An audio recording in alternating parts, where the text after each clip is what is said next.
ओम नमो पौंडरिक पांडुरंग बुद्धाय नमः।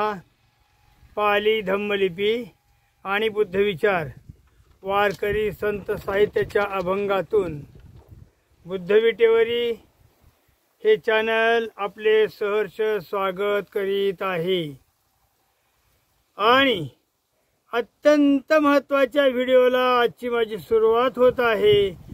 मला वाटतं गेल्या वेळचा जो व्हिडिओ होता माझा 40-45 मिनिटाचा, अत्यंत उद्बोधक आणि अत्यंत ज्ञानवर्धक असूनही त्याला मात्र लाईक्स म्हणा व्ह्यूज म्हणा अत्यंत कमी आल्या। असं कारण तो व्हिडिओच जाणीवपूर्वक एक तत्त्वज्ञानाचा होता आणि भरगतचा असं की गूढ तत्त्वज्ञान वगैरे जे आपण म्हणतो किंवा डोक्याच्या वरून जाणार, मी अगोदरच बोलून दाखवलं होतं। आजचा व्हिडिओ माझा अत्यंत समजण्याला कठीण आहे आणि कठीण विषयाला जास्तीत जास्त कोणी स्पर्श करत नाही, असं कधी ना कधी पण ते सांगणं देखील आवश्यक असतं बाबांनो। हां, तर माझे जुने मित्र, हो आता माझा जुनेच मित्र म्हणतो मी, कारण त्यांचे कमेंट्सला सारी त्यांचे कमेंट्स वगैरे येत असं सारखेच कमेंट्स येत, म्हणून माझे जुने मित्र कार्ल जॉन्सन, तद्वतच पंकज वासनिक आणि वृंदावन महाराज या तीन महापुरुषांचे जे कमेंट्स आलेत त्या कमेंट्सवर मला आज बोलायचे। आणि कमेंट्स एवढे सुंदर आहेत, तुम्हाला अत्यंत आनंद झाला आणि मी आभार मानतो कार्ल जॉन्सन, पंकज वासनिक साहेब आणि वृंदावन स्वामी महाराज। अत्यंत कॉमेंट जे पाठवलेले त्या कमेंट्सचं मी तुम्हाला वाचन करून दाखवतो, जेणेकरून माझा वाचक बुद्धिमान आहे, माझा वाचक प्रज्ञावान आहे आणि माझा वाचक अभ्यासू आहे, याचं मला अत्यंत आभारी वाटतो। म्हणून मी व्ह्यूची पर्वा करत नाही। कोणाला तासाला 5,000 10,000, मला दिवसाला 100 मिळाल्या असो, परंतु त्याच्यात मी मात्र पूर्ण समाधान आहे। आणि म्हणून पुन्हा एक बार तुम्हाला विनंती करतो की बाबांनो, बुद्धविटेवरी हे चॅनल अवश्य पहा, अवश्य पहा। आता कार्ल जॉन्सन काय म्हणतो, बाबा तुम्ही जाणून बुजून ब्राह्मी लिपीला धम्मलिपी म्हणता, कारण मी सुरुवातीला म्हणत आहे का पाली धम्मलिपी वगैरे असं, तर त्या मुलाचं काय म्हणणं आहे की धम्मलिपी नाही तर ती केवळ आणि केवळ ती पाली लिपी नाही, त्याचं काय म्हणणं आहे तर ती आहे ब्राह्मी लिपी। तो काय म्हणतो, ब्राह्मी लिपी ती ब्राह्मी लिपी आहे, पाली लिपी नाही। कृपया तुम्ही जाणून बुजून, ह्या शब्दाला अंडरलाईन करा, जाणून बुजून तुम्ही ब्रह्मलिपीला किंवा ब्राह्मलिपीला, लक्षात आलं का, ब्राह्मी लिपीला तुम्ही पाली लिपी म्हणता।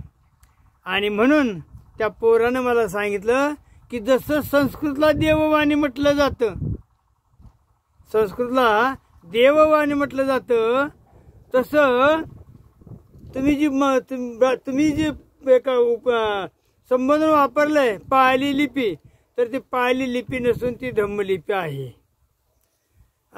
जॉन्सन, हे जॉन्सनचा पहिला प्रश्न आला का। आता दुसरे एक आहेत माझे पंकज वासनिक, यांनी काय सांगितलंय आणि अत्यंत व्हिडिओ महत्त्वपूर्ण आहे का, नाही सगळ्यांचं जर मी आज उत्तर नाही दिलं, राहिलेलं दिन उद्या त्याला, परंतु कमेंट्स तरी पहा आणि तुम्हीही विचार करा, कारण असे सुज्ञ प्रज्ञावान आणि एक ज्याला आपण बुद्धिमान माणसं म्हणतो ती माझ्या चॅनलवर जोडलेले आहेत, याच्यातच मला फार मोठं समाधान आहे। म्हणून मी पुन्हा एकदा आभार मानतो कार्ल जॉन्सनचं, पंकजा वासनिकचं आणि आमच्या वृंदावनदास महाराजांचं। त्यांच्या तिन्ही कॉमेंट्स वाचून जातोय मी। पहिली कमेंट वाचली मी तुम्हाला कार्ल जॉन्सनची की पाली लिपी न म्हणता तुम्ही ब्राह्मी लिपी म्हणा, उत्तर देतो हां, आजच्या व्हिडिओ देतो। आमचे बंधू पंकज वासनिक म्हणतात भगवद्गीतेवर पहिले भाष्य कोणी केले? भगवद्गीतेवर पहिले भाष्य कोणी केले? भगवद्गीता ही वर्णव्यवस्था आणि जाती व्यवस्था टिकवून ठेवण्यासाठीच लिहिण्यात आलेली आहे. सुज्ञ मंडळी हो, व्यवस्थित ऐका. ब्राह्मण साहित्य काय आणि भगवद्गीता ही वर्णव्यवस्था आणि जाती व्यवस्था टिकवून ठेवण्यासाठीच लिहिण्यात आलेली आहे. ब्राह्मण साहित्य किंवा वैदिक साहित्य हे गौतम बुद्धाच्या नंतर 1500 वर्षानंतर लिहिलं गेलेलं आहे. त्यामुळे ब्राह्मण साहित्यावर बौद्ध साहित्यांचा प्रभाव दिसून येतो आहे. भगवद्गीता ही संपूर्ण बौद्ध तत्वज्ञानानं भरलेली आहे. एकच शब्द सांगतो इथं. वर हा पोरगा काय म्हणतो, पंकजा काय म्हणते, मुलगा का मुलगी काय कळत नाही मला, असू द्या. तर तो काय म्हणतो, पंकज काय म्हणतो, भगवद्गीता ही वर्णव्यवस्था आणि जाती व्यवस्था टिकवून ठेवण्यासाठीच लिहिलेली आहे. तोच खाली काय म्हणतो, भगवद्गीता संपूर्ण बौद्ध तत्वज्ञान. अरे मग बौद्ध तत्वज्ञानामध्ये जाती व्यवस्था आणि वर्ण व्यवस्था आहे की काय, शोधून पाहावं लागेल.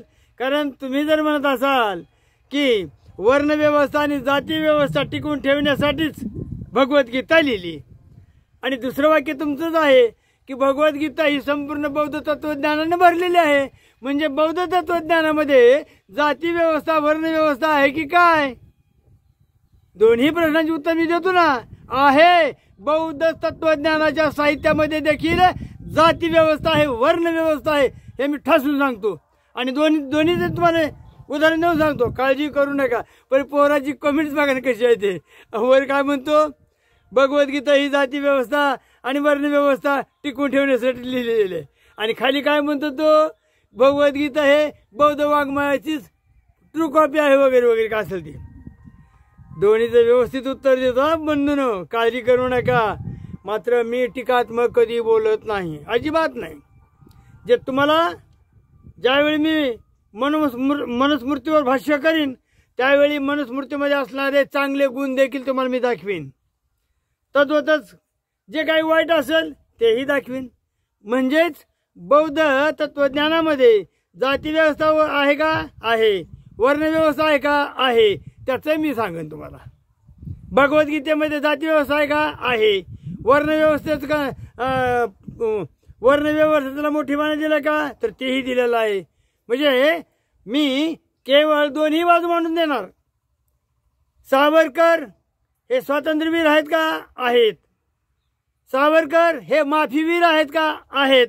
दोन्ही अंगाने मी बोलणार आहे. हो, मी एकाचीच बाजू आहे, एकच बाजू धरून चालणार नाही. लक्षात आलं का तुमच्या? असं मला म्हणायचं. लक्षात आलं का? काय लोक म्हणतात. आणखी एक उदाहरण देतो तुम्हाला. बाबासाहेब आंबेडकर संविधान करते आहेत का, आहेत. पटवून देणार, पटवून देणार. काही मंडळी आता BN राव संविधान करते आहेत का, तर तेही आहेत. पण ते कशा पद्धतीने आहेत हेही पटवून देणार. म्हणजे मी नकारात्मक बोलणार नाही आणि बोलणार नाहीच. लक्षात आलं का? मग इथं मला एक सांगायचं, तो काय म्हणतो मुलगा, पंकजा काय म्हणते, गौतम बुद्धाच्या 1500 वर्षानंतर लिहिलेलं आहे ब्राह्मण साहित्य. बरोबर आहे की, लिहिलंयच की. कोणी जर म्हणलं मला, अहो ते तर बुद्धानंतर लिहिलंय, हो तेही पटवून देतो की.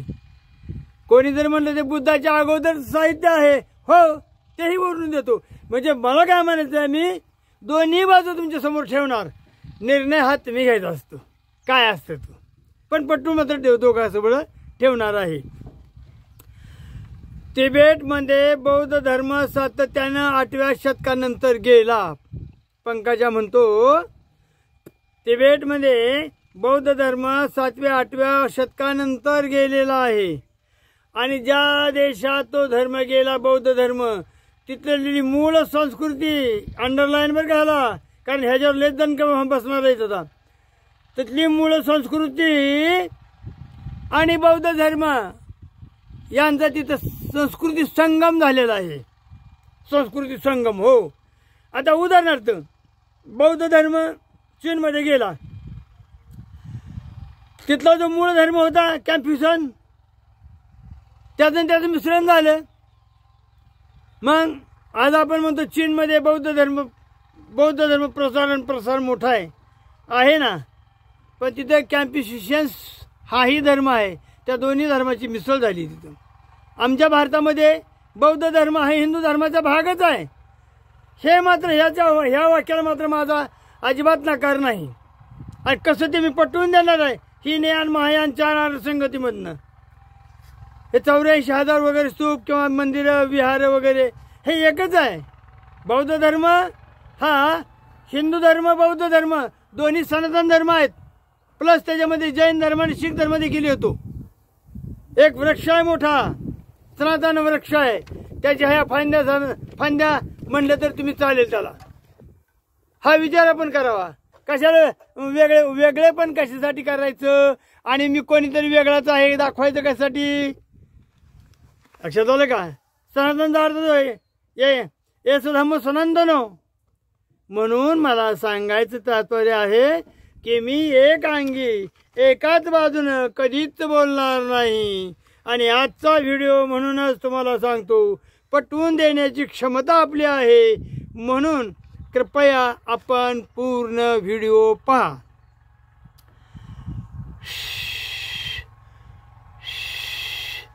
चीनची अवस्था काय? काय अवस्था आहे? काय खात्यात ती लोक? अहो, त्यांना माकडे मांजरं सुद्धा पुरत नाहीत. त्यांना उंदरं सुद्धा पुरत नाहीत खायला. पाली विंच सुद्धा खात्यात. बेडकं काय खात नाहीत काय ते. मग हे काय बौद्ध धर्माला एक मोठेपणा चढवणार आहे का? काय खात्यात ते चीनचे लोक आपण पाहतो ना व्हिडिओमध्ये कोणाकोणाच्या. अजून आपल्याकडं ती प्रथा आलेली नाही. ज्या ज्या ठिकाणी आमचा बौद्ध धर्म गेलेला आहे त्या संस्कृतीची मिसळ गेला. थोडा कमी मिसळला, कुठे अधिक मिसळला, कुठे वेगळे विचार झाले. तिबेटचा बौद्ध धर्म वेगळाच आहे, महाराष्ट्राचा बौद्ध धर्म वेगळा आहे. तिबेटचा बौद्ध धर्म 22 प्रतिज्ञा पाळत नाही, महाराष्ट्राचा बौद्ध 22 प्रतिज्ञा पाळतो. म्हणजे याचा अर्थ असा होतो की कुठं कशा पद्धतीने त्याचा एक ओहापोह झालेला असतो तो आपण पाहायला पाहिजे ना. तिबेटमध्ये तुम्हाला माहिती आहे ते सनई वाजवणे, सूर वाजवणे, पुन्हा ते असे वाद्य वाजवणं, मोठमोठे बौद्धाची मिरवणूक काढणं, हे तिथं चालतं. आणि मग आमच्या महाराष्ट्रामध्ये महायान पंथानं जी काही मूर्तीपूजा स्वीकारलेली आहे ती का चालू नाही? त्याच्यावर का टीका टिप्पणी व्हावी? सविस्तर बोलू आपण. पुढचं घेतो आणखी. वृंदावन महाराज म्हणतात, गीता जेने उपदेशिली. वृंदावन महाराज म्हणतात, गीता जेने उपदेशिली तीही विटेवर माऊली. संत तुकाराम महाराजांचा अभंग आहे आणि संत तुकाराम महाराजांचा विचार आहे ते. आपण पाहतो पंढरीचा पांडुरंग, काही साहित्यानं श्रीकृष्ण म्हटलेला आहे. तो गोकुळाहून आला आणि पुढला अवतार आपला विठ्ठल अवतार, बुद्ध अवतार घेतला. बुद्ध अवतार हा विशेष महत्त्वाचा आहे. आणि बौद्ध साहित्यातून काय सांगितलं जातं की महाधम्म रक्षित तिथे आले, त्याच्यामुळे तिथं ते विहार तिथं स्थापन केलं. दोन्ही अंगाने आपण सांगू. गोकुळाचा श्रीकृष्ण पंढरीमध्ये कसा आला आपली गाई गोपाळ गुरे घेऊन, आणि कशा पद्धतीने वृंदावन तिथं स्थापन केलं. दिंडी वनामध्ये कशी रुक्मिणी रुसून गेली, रुक्मिणीला शोधण्यासाठी पांडुरंग किंवा भगवान श्रीकृष्ण आले तिथं, कसे रमले हेही सांगू आपण. विरोध नाही करायचा. आणि बौद्ध साहित्यातून धम्मरक्षित तिथं कशी गेले, पौंडरिक संत जे पौंडरिक होते, ज्याला आपण आता पुंडलिक म्हणतो, ते तिथं कसे आले. म्हणजे या दोन संस्कृतीचा मिलाप कसा झाला पंढरीमध्ये. आणि वेगवेगळ्या आमच्या अनेक संतांना पांडुरंगाला बुद्ध म्हटलं गेलं. ते कोण्या अर्थाने म्हटलं गेलं? पांडुरंग हा सिद्धार्थ गौतम बुद्ध नव्हे. पुन्हा सांगतो मी आणखी तुम्हाला, सिद्धार्थ गौतम बुद्ध हा नव्हे, पांडुरंग बुद्ध. बुद्ध म्हणजे प्रज्ञा, जाणीवा. जो जाणीवा ठेवतो, प्रज्ञेला जागा होतो त्याला बुद्ध म्हटलं जातं बाबांनो. बुद्ध म्हणजे केवळ आणि केवळ सिद्धार्थ गौतम बुद्ध शुद्धोधनाचा पुत्र नव्हे. तसे तर बुद्धाच्या सिद्धार्थ गौतमाच्या अगोदर 27 बुद्ध होऊन गेले. हे 28वें बुद्ध सिद्धार्थ. त्याच्या अगोदरच्या पासूनची संस्कृती आहे ही बौद्ध संस्कृतीच आहे ना. परंतु कालानुरूप एक विचार वेगवेगळा येतो माणसाच्या मनामध्ये आणि तो ते तसे कलाटणी देतो. आज तुम्हाला सांगतो बौद्ध धर्मामध्ये सुरुवातीचा जो म्हणजे सिद्धार्थ गौतमाचं म्हणतो मी, सिद्धार्थ गौतमापासून सिद्धार्थ गौतमाचं जे महापरिनिर्वाण झालं इसवी सन पूर्व 483 त्यावेळी इतरस्त पसरलेले जे अनेक बौद्ध भिक्खू होते त्यांनी पहिली धर्मसंगती घेतली इसवी सन 483 इसवी सन पूर्व. लक्षात आलं का. आणि मग पहिली धर्मसंगती राजगीरला झाली कारण त्यावेळी मगध देशाची साम्राज्य राजधानी राजगीरला होते. लक्षात आलं. आणि आझाद शत्रुतीतले प्रमुख होते.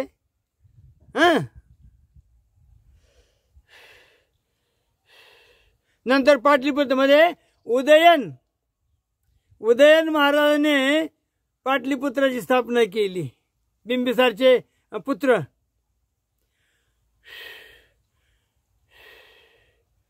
असं तर